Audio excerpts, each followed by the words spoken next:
Welcome to the Iowa International Center's 2021 Passport to Prosperity virtual celebration. Before we start the program, I want to briefly remind everyone that all guests have been muted. We are recording the evening celebration, and the chat box will be open for you to express your congratulations to the honorees as we move through the program. Thank you.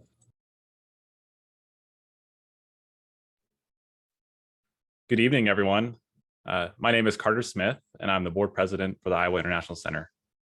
I'm honored to welcome you tonight, and it's a privilege to serve on the board of directors. Tonight is a culmination of Passport to Prosperity Week.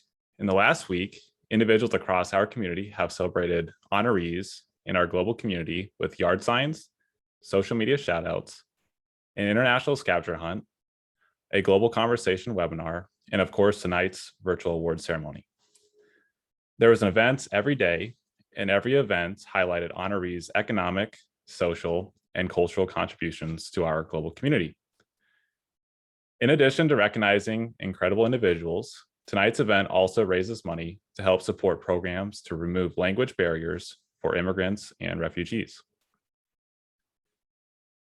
As a leader in international understanding and civic diplomacy, the Iowa International Center's mission is to enrich lives and build pathways to prosperity.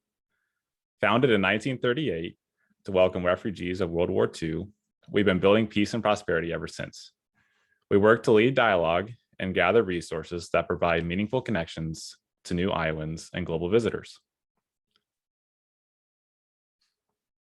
Passport wouldn't be possible without the generous support of our sponsors in the community. Please join me in thanking the following sponsors. Viridian Credit Union, sponsoring this year's scavenger hunt. Denton's Davis Brown Law Firm, sponsoring the Global Conversations, The Multiplier Effect webinar. Capital City Fruit, Baton Global, Green State Credit Union, Polk County, Bankers Trust, Mid-American Energy, LRI Graphics, and Lamar Advertising. We also would like to thank the support of G. David and Trudy Holman Herd Fund, Tony Breda and Mark Badcock, Brendan and Christine Camino, Cheryl Dahlquist, and Harold and Carol Hill, great supporters of this organization.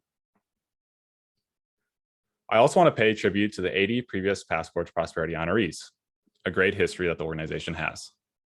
I'd also like to recognize our current and past board members, as well as our advisory committee members.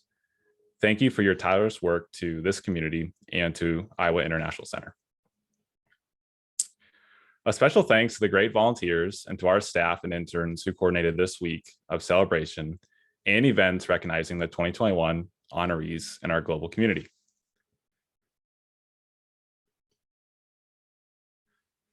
Now to the fun stuff.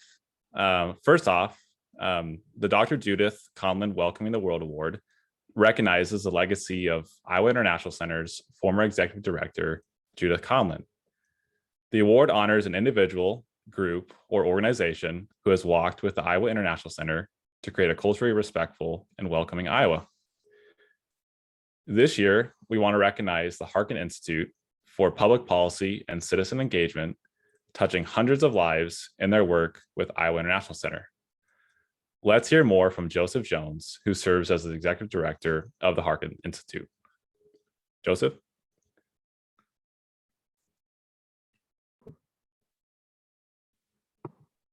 Hi, and thank you so much for this great recognition this evening.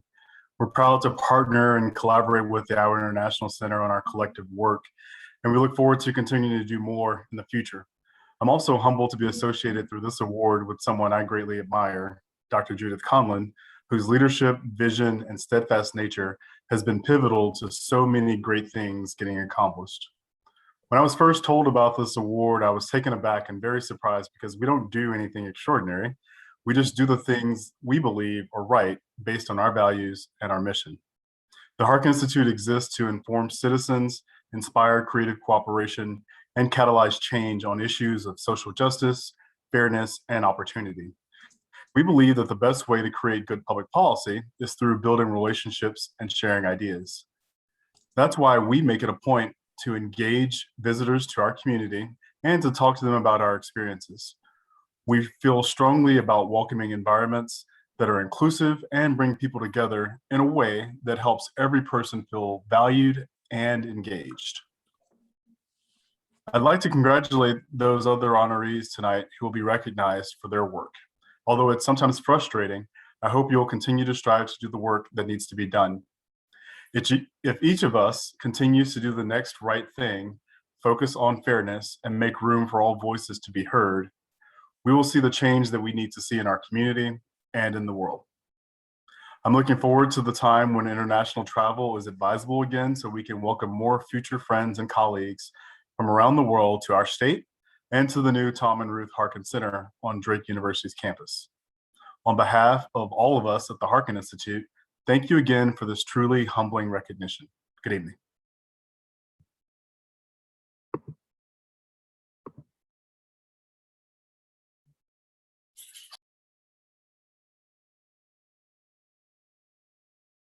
The Harkin Institute is based at Drake University in Des Moines, and the Institute really exists as a way to convene people to talk about public policy, for us to produce original research in the realm of wellness and nutrition, labor and employment, retirement security, and persons with disabilities. I think that the Iowa International Center and the Harkin Institute work well together because we have a lot of the same values, and we value input, we value collaboration, we value diversity, and having people from around the world visit with Iowans, to include us here at the Harkin Institute, is really important to our work as we look at public policy, and we can share our experiences with others, and others can come to us and tell us about what they're learning and what they've been doing in their country. It really all helps all of us to do better research, to be better at communicating, and to build a better world. So we spend a lot of time doing work on projects across the country and with partners around the world, and we try our best to stay on top of those issues, knowing that they also have local impact. So we work with local entities as well on public policy, on bringing conversations together that may not happen without someone saying, maybe we should talk about this, maybe we should try to figure out a better way. And so I think the visits from folks from around the world to the Harkin Institute and to Des Moines really help us understand why it's important to bring people together and work hard to try to create a better world. I get involved because I think it's important for all of us to give back to our community, and whether that is a local community or global community, it's important to give back and show that we all care about the work that's being done, particularly as different entities across our community are doing really important work and hard work in lots of ways to create a better world and create better spaces. And I think that anytime I can be supportive of that, I will. So I love hosting people in my home, having them over for dinner and talking about their travels, and really getting to know them on a personal level outside of the professional conversations. And I appreciate being asked to help to volunteer whenever I can, and I will continue to do that. Oftentimes I'll make Cajun food for my visitors, right? Because they're coming to Iowa, they're not expecting to get Cajun food, but I grew up in Louisiana, so I love Cajun food. I love sharing that with other people. And I had a group, maybe 5 different countries represented around the table at my house. And one of them started singing the jambalaya song, which goes jambalaya, crawfish pie, filet gumbo. And 2 other people started singing it too. So I have this group of international folks who are singing this song about jambalaya, which is the song that I learned when I was a kid growing up, but they all knew it. And they were all very excited about having authentic jambalaya that day too. So that was a fun memory. I was not expecting that. I've hosted so many guests from dozens of countries that as I travel, I try to reach out to them and let them know what I'm doing, and maybe we can meet up, and oftentimes we have. Or just keeping up on what they're doing, just staying in touch from time to time so we can share stories and ideas. And it's really become a great thing to be able to have a new network of friends and colleagues around the world.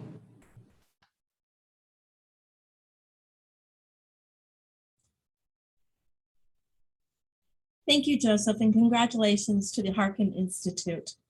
We love having you as a partner and as a community resource for the work that the Iowa International Center does. Hello, I'm Patricia Grout, Executive Director for Iowa International Center. Thank you all for being here with us tonight. We have had an amazing week and talked to people from all across the community. What they all had in common was an interest in a diverse, engaged, and global community. We've captured videos and photos. I hope you've seen them on social media this week. And we'd like to invite you to join us in videos. Grab your phones or your neighbor's phone and send us a picture of your watch party or of anything else that you have done this week that supports a global community. We love that you're celebrating with us, and we ask you to post your photos, tag us, or send your photos to Cassie at kbailey@iowainternationalcenter.org. Passport to Prosperity is a moment when we intentionally come together to recognize and celebrate the triumphs and hard work of refugees and immigrants in our community. But as we celebrate, I encourage you to also remember the struggles of social, cultural, economic, and linguistic barriers that must be addressed as people create prosperity in the U.S. Today's celebration lands on the 20th anniversary of the 9/11 tragedy. It lands in the midst of a 2-year global pandemic and at the start of a new wave of the arrival of hundreds of refugees and migrants from around the world, including from Afghanistan. The work to create, welcome, and to remove language barriers doesn't end. Throughout the evening's program, we ask that you consider giving support to the essential work of the Iowa International Center. Through our interpretation and translation services, our interpretation hotlines, and our English language programs at Iowa International Center, we help remove language barriers every day. Our emergency interpretation hotline translate languages for 150 languages for non-English speakers, and for first responders in crisis situations. And the housing hotline helps landlords and tenants communicate more effectively. Our in-person interpreters work in more than 50 languages and dialects. The Adult ELL Academy offers workshops to community volunteers and ELL professionals to help them be better instructors. The Iowa International Center also welcomes international visitors to Iowa through the U.S. State Department's Premier Exchange Program. Our network of citizen diplomats volunteer, host, guide, and educate visiting professionals from around the world. And despite 18 months with no international travel, we've hosted nearly 20 virtual programs over that time. Our Global Conversation series connects people from across the world on important topics such as media disinformation and disability rights. Of course, the last year has brought changes to Iowa International Center, as it has to everyone. While in-person program participation is down 40 to 60%, depending on what program, we have seen a growth in all programs areas since last fall when we last spoke. In fact, this last year has highlighted 3 things that are important to remember. The ongoing language needs in our community are great and growing. The desire to create welcome drives advocacy for cultural understanding and diversity. And people are hungry to connect, masked, unmasked, in a neighborhood or across the world. We all want to be among people. I think that's true with all of our honorees as well. They've all been active during the pandemic. And whether you talk with Lucita McBurney, whose heart for caring for others is rooted in her family's small food store, or to Harka Biswa, who believes that giving back to the community makes his own life more beautiful, all of the honorees are dedicated to service to others and to creating a welcoming community where neighbors have access to food, services, and opportunity. Where connecting through language is essential. Tonight, I have the privilege of introducing the honorees. Shaima Ali, Harka Biswa, Dr. Maria Corona, Gabby Guerrero Cerrone, and Lucita McBurney are examples and inspirations to us that as language and cultural barriers are eliminated, we create a community that is more welcoming, inclusive, and vibrant. Let's meet the honorees. Shaima Ali has been described as a volunteer extraordinaire, a champion, an ally, and an advocate. Her life experiences drive her interests and the causes she supports. She volunteers at Meals for the Heartland, Cultural, and Genesis Youth Foundation. She's a commissioner at the West Des Moines Human Rights Commission and Social Capital Chair for Capital Crossroads. Shaima also hosts the Randomly Selected for Random Search podcast, which explores the immigrant experience. Shaima came to the US as an immigrant from Egypt in 2001. Let's see her video.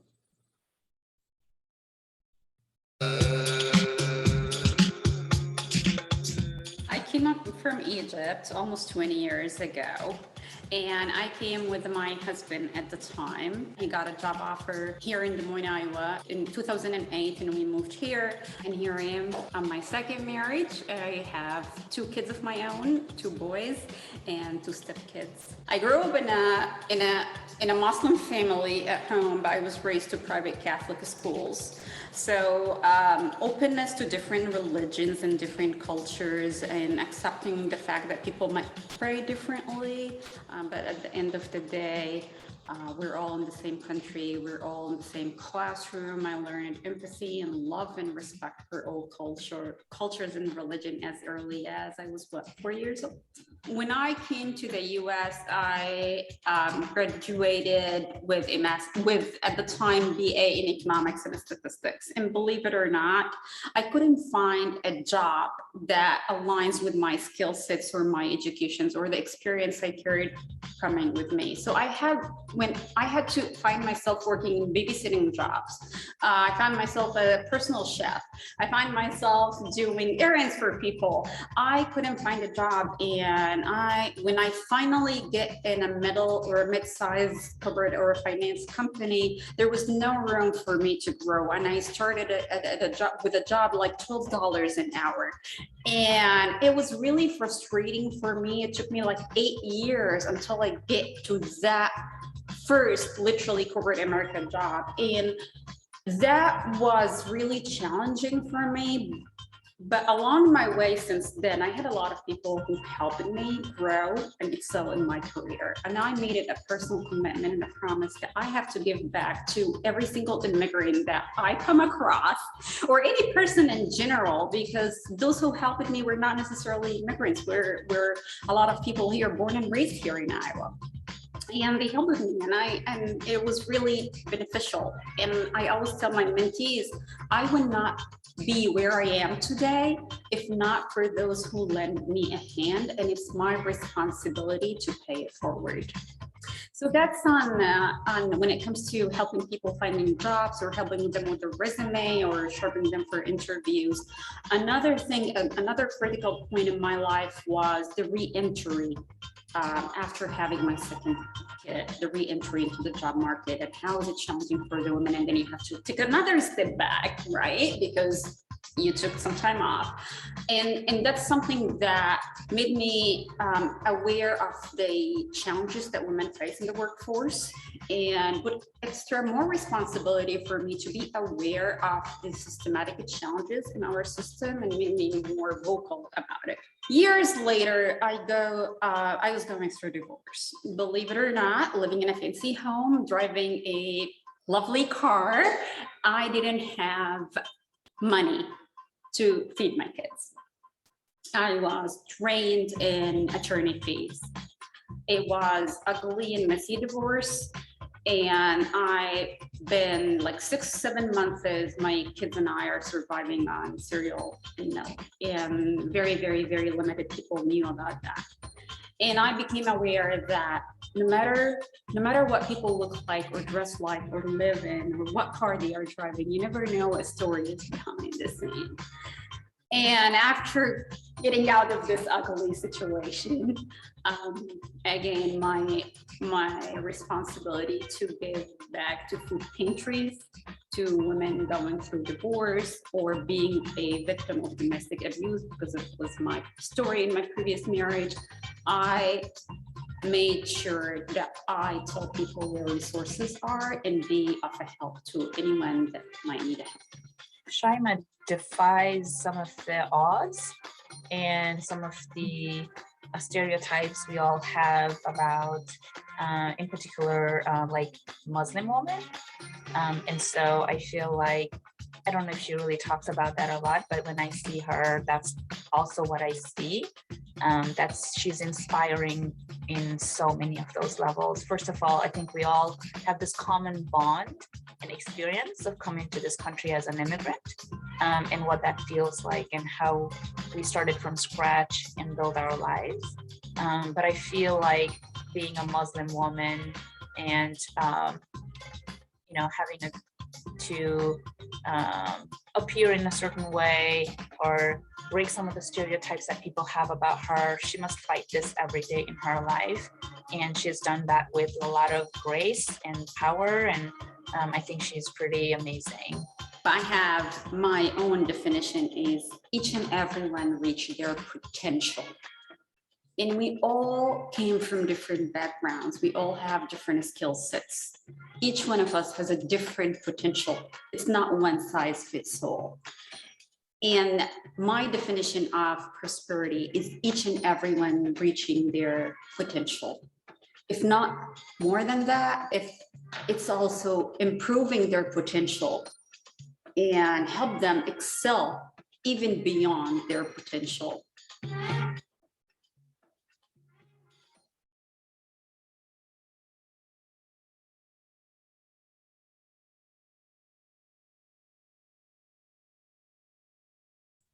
Hello, Shaima. Hello from Egypt, by the way. Hello. I know you have a few words for us tonight. Well, thank you so much for such a great and humbling award. And most importantly, thank you for Sanjita. Thank you, Sanjita, for the nomination and everyone who supported me along the way. Again, I would not be where I am today, not in Egypt, if not for everyone who helped me. Just a quick note, I'm just here for a few days. I have a family emergency and I should be back in the United States early next week. That changed my notes, I changed everything.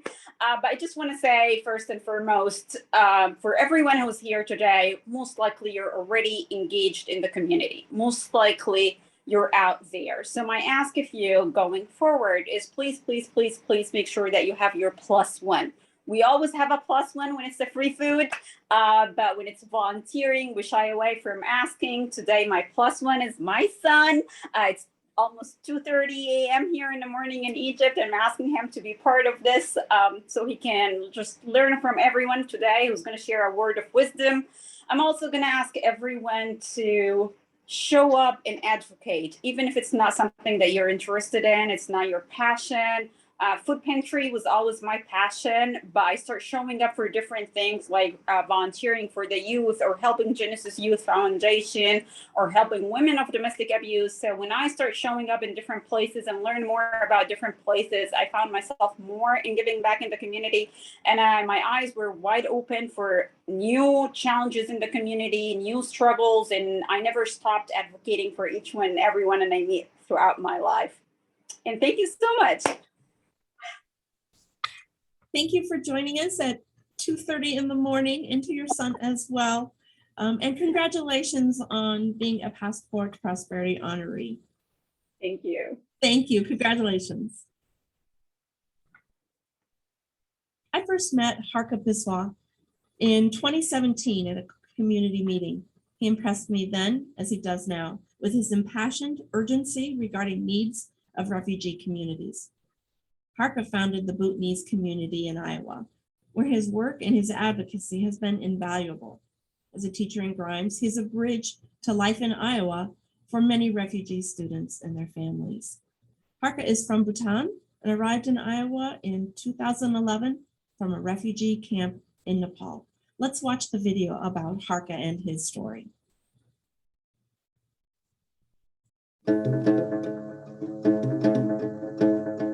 I was kicked out of my country in early 1990s. We went to Nepal. The camps were actually already established, and we stayed there in the refugee camp for almost 20 years. In early 2009, my mom, my elder brother, sister, and my younger brother and their families, they came here to Des Moines, Iowa. After 2 years from then, I also got my opportunity to be relocated. And obviously, I came here to Des Moines. People used to come in group for celebrations, like we have different festivals and things like that.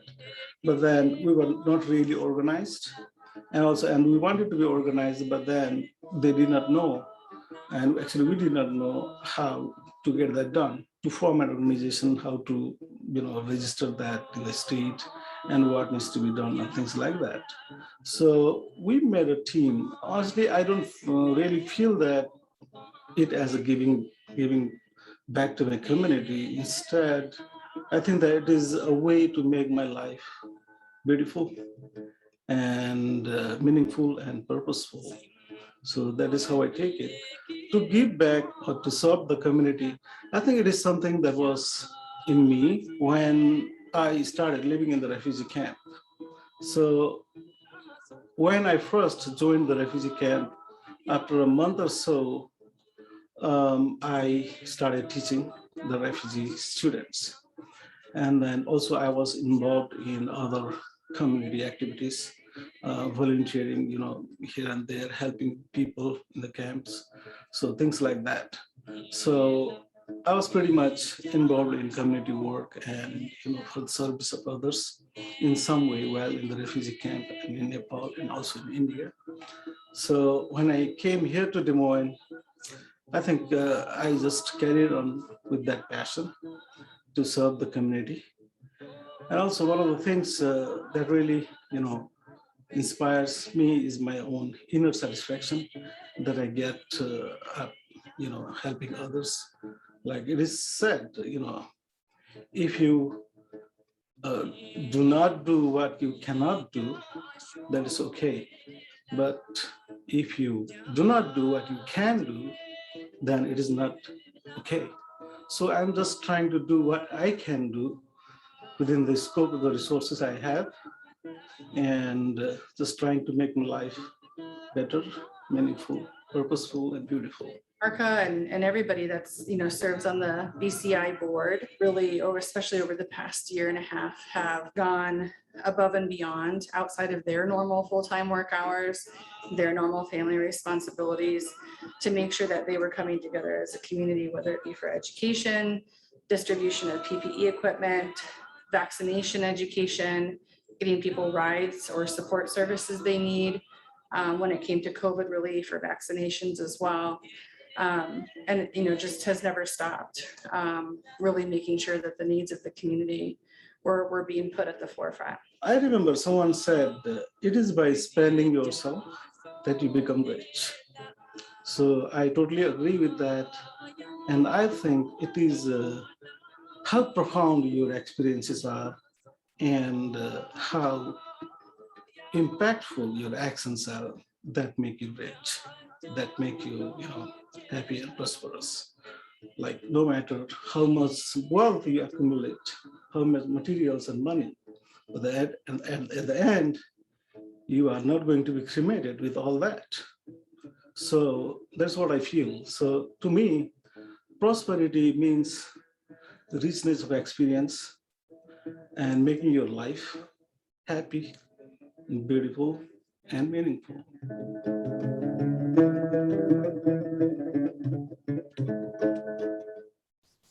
Thank you, Harka. And welcome tonight. We're going to hear a few words from you. So thank you so much. And hello and namaste to everyone. First of all, let me take this time to express my gratitude to Iowa International Center for considering me for this honor. I'm not sure if I deserve this, honestly, but this award has definitely made me feel recognized for the work that I have done in my community. And also this has motivated me to do more in the times to come. So thank you, Iowa International Center, for this recognition. Next, I would like to thank the Bhutanese community in Iowa and Dallas Center Grimes Community School District for providing me the opportunity to serve the community. My special thanks to the board members of the Bhutanese community in Iowa for nominating me for this award. Likewise, I want to thank Stephanie Morris, the Director of Refugee Alliance of Central Iowa, and Vishwanath Chetri, a Bhutanese social worker, for your support to the community and also for supporting my nomination for this award.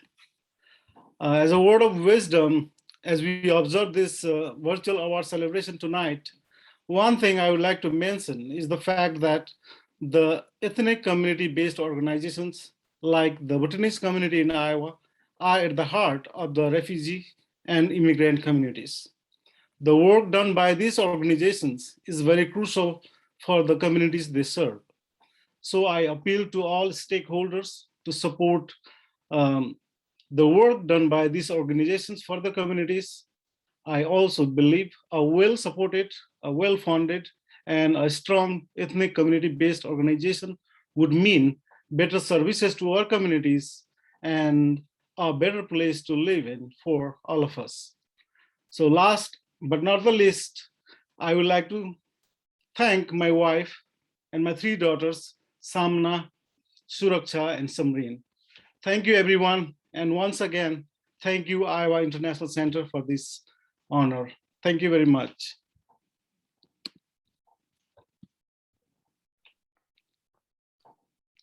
Wow, what a great start to this evening. I know I'm incredibly inspired by Harka and Shaima's messages, and their love, dedication, and servant leadership to Iowa communities is just incredibly inspiring. I'd like to share my story and how I got involved with Iowa International Center. I've had the privilege of spending a majority of my career consulting and serving international clients and local organizations with global aspirations. This was really my first opportunity to interact and learn from those with different cultures, backgrounds, and ways of life. Being a transplant to Iowa and growing up in a small Midwest town, I quickly became amazed at the beauty and value of a diverse and welcoming global community. Shortly into my career, I was fortunate enough to be introduced to Iowa International Center by past board president and longtime supporter, Tony Breda. Over conversations with him, along with Pat, who you've heard from tonight, and Janet Norton, I became further acquainted with the organization, its mission and programs to create a welcoming Iowa, such as multilingual programs we've talked about tonight, the International Visitors Program, and Passport to Prosperity. I felt an immediate connection to my own beliefs and passion to help build and cultivate a global community in Iowa. It didn't take long for me to become more involved, asking how can I help and what can I do? I share this story with you in hopes that you're also asking these same questions. First, I hope you bring the passion for the mission as I do to promote international understanding, to help remove language barriers, support diversity, and create prosperity. Second, I hope you can learn more about our volunteer opportunities, which can be found at iowainternationalcenter.org. And finally, consider making a financial contribution. $75 equals the equivalent of hosting a dinner for international visitors. $120 supports 2 hours of emergency interpretation, and $300 provides a meaningful connection between Iowans and leaders from around the world. We really appreciate your support in attending this evening. Thank you.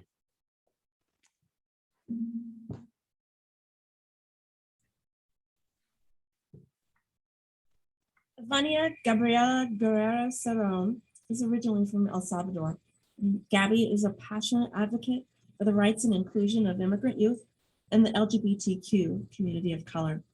She helped create the Iowa Queer Communities of Color Coalition, which addresses the inequality of services available to queer people of color. In her pursuit of being her true, authentic self, Gabby has become a friend and a role model.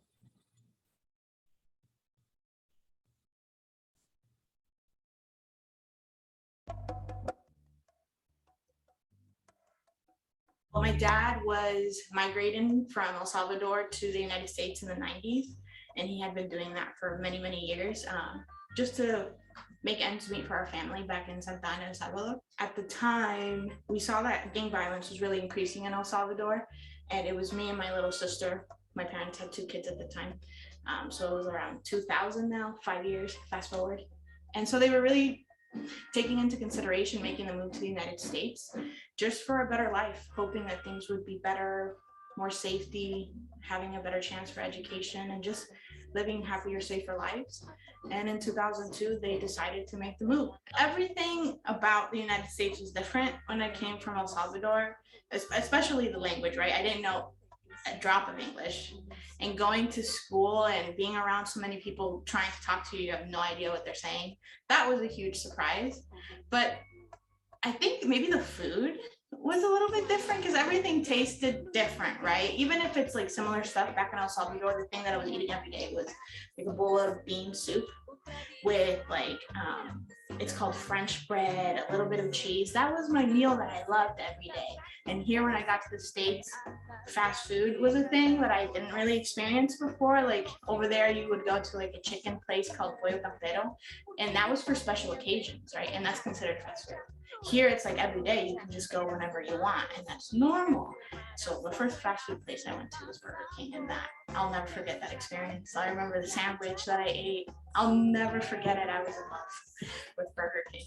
I always think about all of the people that got me here today, and I can remember all of them, from my very first teacher that I had in the United States to my ELL teacher who helped me learn English, to my 5th grade teacher that got me into the middle school that I went to. There was a person at every step of the way that helped me get here, and I'm so thankful for all their support, from educators to mentors. But still, I felt very alone because I didn't have somebody who had the same story, had been through the same things, the same struggles, who had achieved the things that I wanted to achieve. So I still felt like I was navigating things on my own in that sense, hoping that things would turn out okay and that I was making the right decision about things. And so when it comes to the decisions that I make about what I studied in school, the organizations that I work for, the people that I give back to, the communities that I'm in, it's to help folks in those similar situations, right? Who need support, who need help navigating things, who had those stories that I did, especially with young people. I wanted to be the person that I wanted to have when I was younger, right? Having somebody who you can look up to and be like, yeah, they did it, I can do it too. And so that played a really big role in the first job that I had after college, working for Alexito and Latinx youth, just being there for them, supporting them and rooting for them. Because it is important to have somebody rooting for you, but also having somebody who's been through the same stuff, it just adds another layer knowing that you can do that too. Also being a part of the LGBTQ community, before I came out, which I came out very recently, I relied a lot on my LGBTQ friends and people in the community. They really helped me and supported me while I was still not out to my family. I still wasn't out in the community yet. I was still kind of deciding who was safe and who wasn't safe, and being comfortable with myself. And it really helped me be the most authentic self. So I am giving back to the LGBTQ community as well, making sure that I'm there to do as much as possible and supporting other queer young people too. When I think about being Latinx and being in community, we all survive and we thrive because we're there for each other and we navigate these systems together and we support each other. And so family is number one for me. I nominated Gabby because she's a pioneer, and she's a really strong advocate for our youth, our queer youth of color, and that's something that we don't have in Des Moines, in Iowa, but it's very much needed.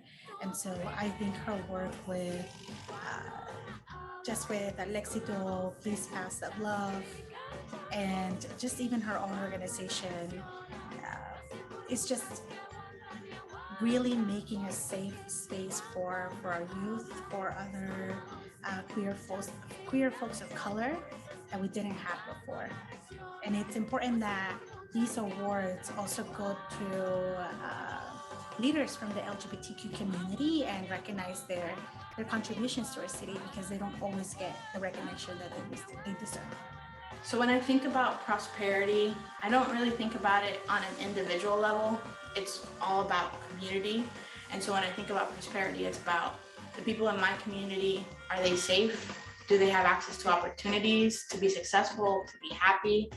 And it's not just about my success, because to me, like, yes, it feels nice to achieve what you want to achieve in your goals, but if you don't have everybody else on that same level, it's not the same. We're not really moving forward together. And so when I think about prosperity, it's all about my community and everybody that's in it, that they're safe and that they have those opportunities that they need to meet their goals and their aspirations. And that's what it's all about.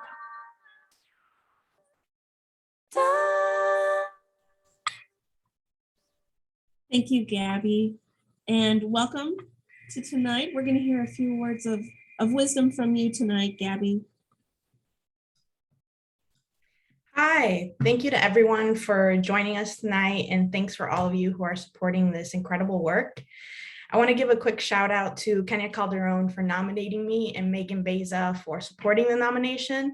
And I also want to send out some love and gratitude for my family who's watching this tonight. Gracias por todo su apoyo y amor. And so to share a couple words of wisdom, as a queer immigrant, I've learned a lot through my life, mainly that you need community. And that is people who are connected and inspired and work together for all of our success and every individual's ability to thrive and achieve their goals. And we don't have to be hyper individualistic all the time, because we stand on the shoulders of people who have paved the way before us, and we're standing next to others right now who are change makers. And I think that this pandemic has really highlighted those that maybe don't always think about others' wellness, safety, and ability to thrive like all of us on this call do. And it can be really easy to get discouraged and feel stuck by all of it, but we have to focus on what we can control and where we can influence change. We all have a responsibility to learn about others' experiences, open our minds, and imagine how we can make the world a better place. So we have to continue celebrating diversity and continue pushing for equity, elevating the voices of marginalized communities because they know what they need. And we have to amplify the voices of young people because they're passionate and their thoughts and ideas are just as valuable as adults. And we have to be safe people for others. We must care for ourselves and accommodate for our mental health needs. We all have mental health, and we need to continue dismantling that stigma and creating more access to resources. So when I think about becoming a welcoming community, it's more than just niceties and good manners. A welcoming community creates a place where people of all backgrounds, different identities, and experiences can thrive without fear for their safety or well-being. And all of us have a role to play. So I just want to say thank you for doing your part and for thinking about ways that we can all be better together. Thank you so much. Thank you, Gabby, and thank you for offering that definition of what a welcoming community really looks like. Let's move on to our next honoree. Originally from Ecuador, Dr. Maria Corona is an amazing community organizer and advocate for social and racial justice. As her nominator said, all of Dr. Maria's research and professional work has centered on the reality of being an immigrant in Iowa. Her passion and focus lie on advocating for the rights of Latinx, immigrant, and refugee survivors of domestic violence. Maria has recently been named the executive director of the Iowa Coalition Against Domestic Violence. Let's see her story in a video.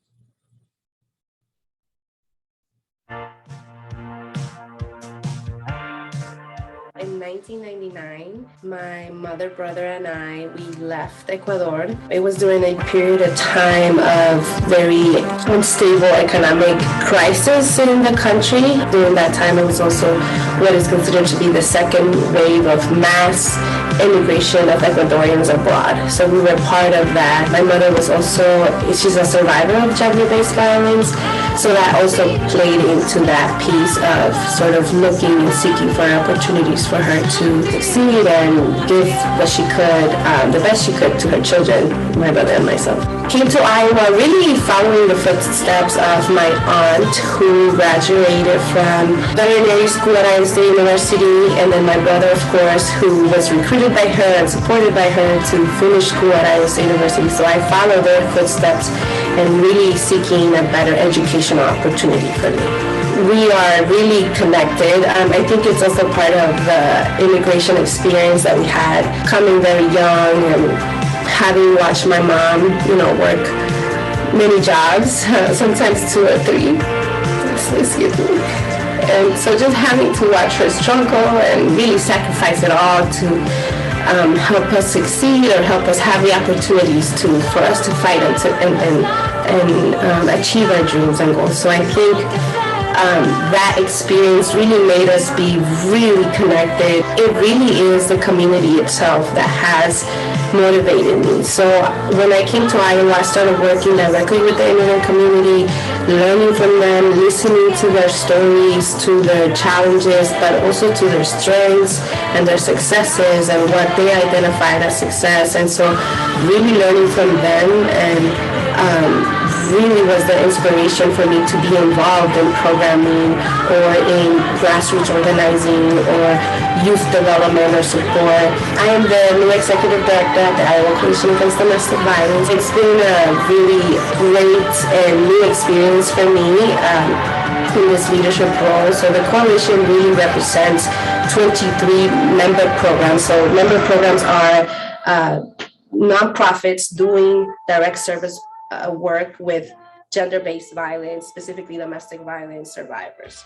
And we represent the advocates that work there in those programs. We do training, technical assistance, any kind of support that they need. By Iowa Code, we certify their credentials to do advocacy work with direct clients, direct service provider work. The experiences of me learning within the community, especially with those survivors of domestic violence, was really what drove me into, my research and graduate professional career, and then now here. So I think it's kind of like this like almost 180, that I started really doing the service provider work and listening to the survivors that needed most support, undocumented survivors of violence.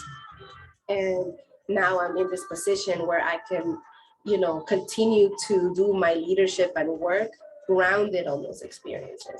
Her passion for our community is super inspiring. She is a very humble leader.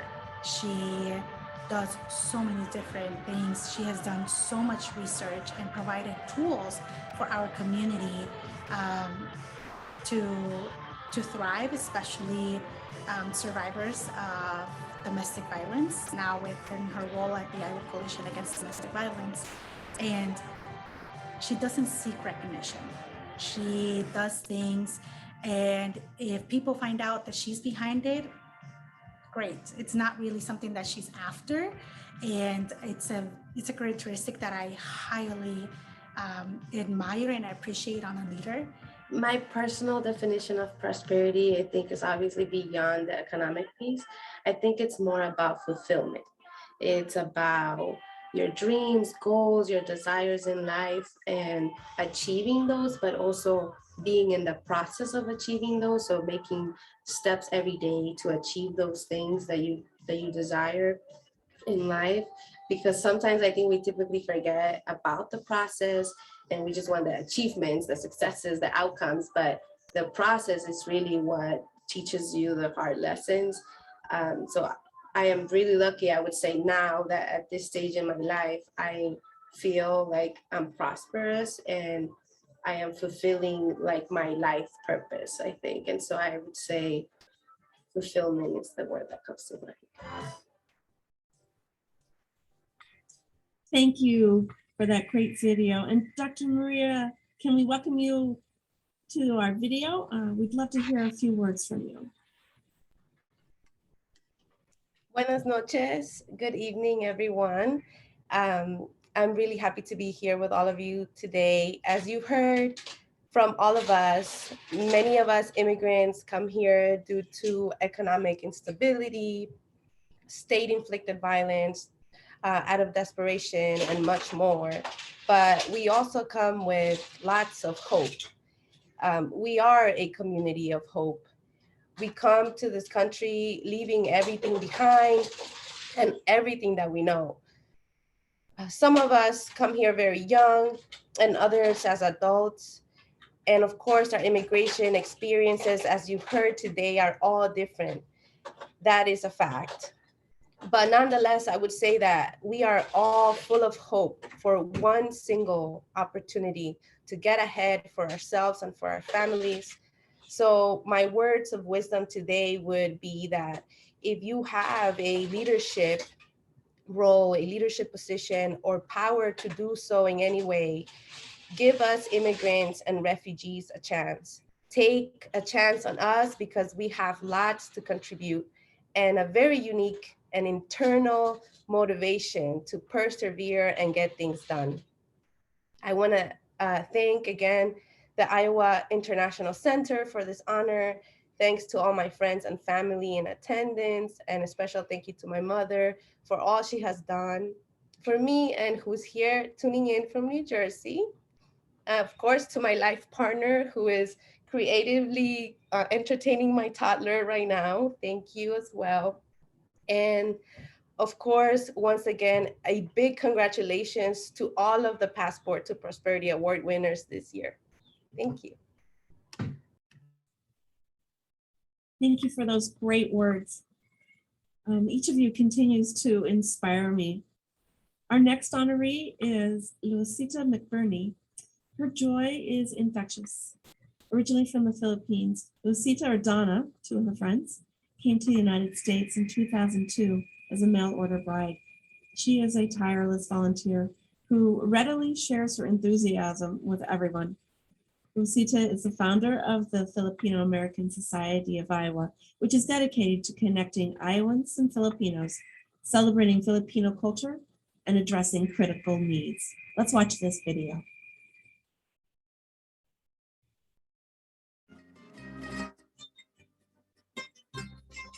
I have a friend that put my name on a dating site. And after a few months, I was starting to receive hundreds of letters from all over the world. So one day I saw one letter that is a handwritten. So I decided to respond on that letter. And after a few months, he proposed, we got married. And then I moved to the US fall of 2002 in Des Moines, Iowa. And I'm here since then. Recently, I graduated with a Greater Des Moines Leadership Institute Community Leadership Program. We talked deeper about problems in the community, and we have few people that shares their story, like in the Black community. I've learned about the redlining and things like that. That has been stuck in my mind that Iowa Nice doesn't seem applied to everyone. I probably need to learn more on how those things become Iowa Nice, and then when you hear from stories from people, it doesn't really apply to everyone. I have a son. He is 26 years old now. I'm very proud of him. He is applying to join the Air Force. I have a husband who's very loving and caring and very supportive. His heart is also into helping the community. I have two stepchildren. Kayla is 15, Caleb is 11, and they are both so welcoming to me, and they're so willing to learn more my culture and them learning the importance of volunteerism. I'm really proud of those two kids. Volunteering provides me a healthy boost to my self-confidence, self-esteem, and life satisfaction. I love making connections and hearing their stories. Doing good for others and my community provide me with natural sense of accomplishment. The importance of giving back to the society can't be understated.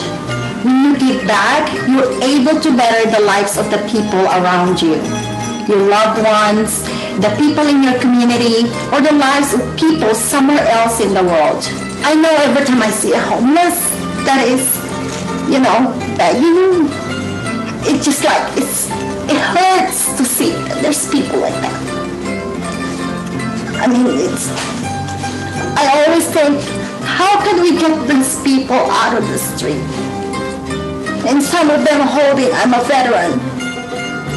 Why can't we find like a better services for them to be out in the street? Those kind of things, it hurts. And I wish I can do more. I want to do more. One of the things that we've done in the community that I am truly proud because we're able to get about 200 people of color to get vaccinated. Early in the pandemic time also, we're able to feed the community with about 500 hot meal that we delivered to low-income housing. We went to homeless shelters. I think I've seen Lucita grow as a person over the last 10 years I've known her. I've seen her as just leading FAS, which is the Filipino American Society, but now she has gone and branched out into doing so many other things. She is very active in the community and being a liaison, I would say, to mainstream communities.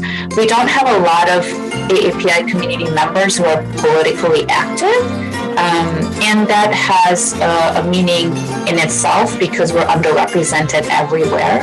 And so I've seen her take on that role and being very active politically. Civically is also what I would like to say, because the word politics and political doesn't resonate with many people. It's actually truly being civically engaged, without being able to vote, without understanding the reasons to vote and the benefits of voting, and really being participating in the civics of our community. We're never going to be truly citizens of this country, and we're always going to be marginalized. And I've seen Lucita really take on that role in the last few years and really be active in that space. Prosperity to me, it's a wealth and success. Having everything you need or want. And I'm not only referring to having all the luxuries. We can be wealthy of resources or knowledge. And that for me, it is worth more than what money can buy. And having to live the life you wanted and the happiness associated with it. When I found the Iowa Asian Festival, I volunteered right away. And then I found there was also a Filipino organization in Iowa. I've done volunteer. And then after a few months, I was starting to do like a welcome packet for everyone, because for me, that would be very helpful when there's a welcome packet having where is the immigration, where is the Philippine consulate, where's the Asian store to get the foods that I know how to cook and stuff, and the transportation. Having to know a few friends would really help. So when I founded the Filipino American Society in 2013, the first thing we did in our group was finding the new Filipinos that's arrived in Iowa so we can welcome them. So it started with just a small group like that, and then it's growing. I happen to get more opportunities out there, and when there's opportunity, I don't shy to grab it.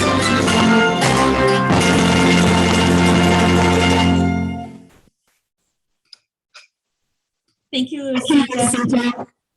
I words of wisdom you want to share with us tonight. Congratulations. Thank you, Pat. Good evening, everyone. Thank you, everyone, for tuning in tonight.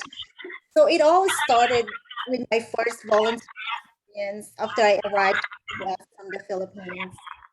I enjoyed meeting new friends and getting involved in the community. I learned a lot. And one day, an opportunity presented itself for me to fill a void in my own Filipino community. And that is what led me to the creation of the Filipino American Society. I was very ambitious, and the drive to succeed is what kept me moving forward. As a first-generation immigrant, it was hard for me not having family and friends from my culture around.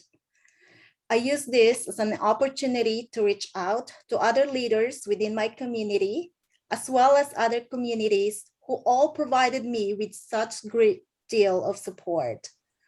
What I learned from this experience is that you truly do reap what you sow.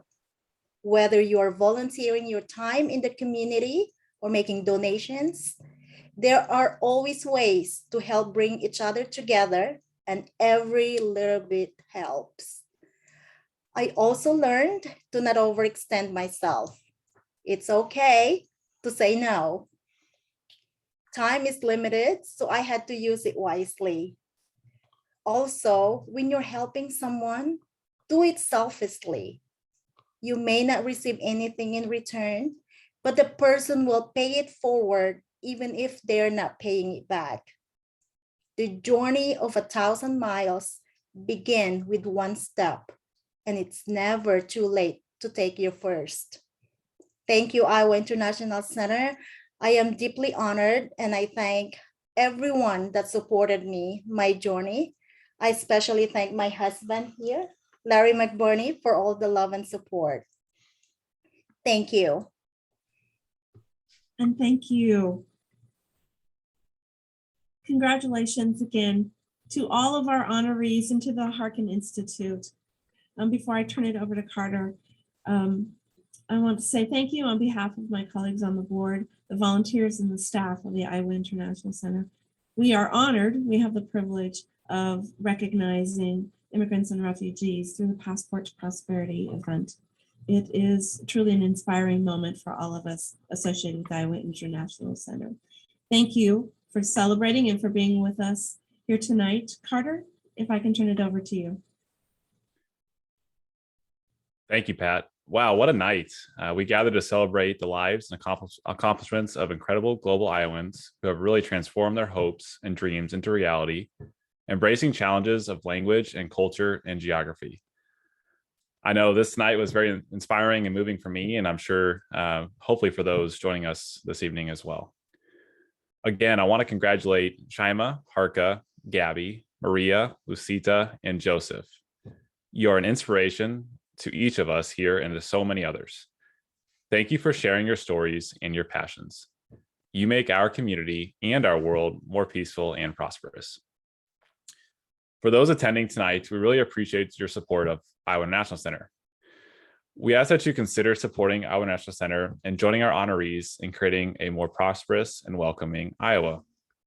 There are various ways to get involved, whether it be liking our Facebook page and seeing the great content that our team posts.